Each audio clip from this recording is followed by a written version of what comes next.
Maximum দিন তো আমাদের সকলের রান্নাবান্না নিয়ে খুব তাড়াহুড়ো বেড়ে যায়। সবার লাঞ্চ প্যাক করতে হবে, অফিস যাওয়ার টাইম হয়ে যায় বলে এদিকে রুটিও করতে হয়, ভাতও করতে হয়। তো তাড়াতাড়ি রান্না করা, সহজ পদ্ধতিতে রান্না করাটা খুব দরকার হয়। আমার মনে হয় তোমরা অনেকে রিলেট করতে পারবে, অনেকের সাথে এটা হয়। তো তাই আজকেই রান্না করছি সর্ষে দিয়ে ভেন্ডি, আর এদিকে ডিম কষা। ডিমটা খুব ঝোলঝোল করবো না, তাও অল্প করে জল দিলাম যাতে ভালো করে সেদ্ধটা হয়ে যায়। আর সকালে খাবারে যে রুটি আলু ভাজা করা আমার হয়ে গেছে। আর এবার বানাবো ভেন্ডি সর্ষে। তার জন্য প্রথমে কালো জিরে ফোড়ন দিয়ে আলুটাকে হালকা করে ভেজে তার মধ্যে ভেন্ডিগুলোকে দিয়ে দিয়েছি। হালকা করে ভাজবো, একদমই খুব কড়া করে ভাজার একদম প্রয়োজন নেই। তারপরে মশলাটা দিয়ে একটু জলও দিয়ে দিচ্ছি, আর এটা দিয়ে ঢেকে রাখবো মোটামুটি 5 থেকে 7 মিনিটের জন্য। আর মশলা দিয়েছিলাম কি, চারমগজ, পোস্ত, সর্ষে আর 2-3টে কাঁচা লঙ্কা। আর এদিকে দেখো আমার ডিমের ঝোল রান্না হয়ে গেছে। আর যখন ঢাকা চাপাটা খুললাম, সুন্দর একটা অ্যারোমা বেরোলো আর এত ভালো লাগছিলো। আর এবার এর মধ্যে ম্যাজিক মশলাটা দেবো।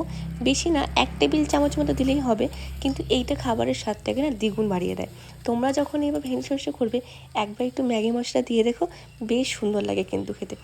না দিলেও কোনো ক্ষতি নেই, কিন্তু এইভাবে ভালো লাগে। আর এই ভেন্ডি সর্ষেটা কিন্তু ভাত কিংবা রুটি সবার সাথেই খাওয়া যায়। ট্রাই করে দেখতে পারো, ভাতের সাথে ছাড়াও রুটির সাথেও ভালো লাগে কিন্তু। তো আজকের রেসিপিটা তো এইটুকুনি। তোমাদের কেমন লাগলো অবশ্যই জানিয়ে, ভালো লাগে লাইক কমেন্ট শেয়ার করো, আর চ্যানেলটিকে প্লিজ সাবস্ক্রাইব করে দিও।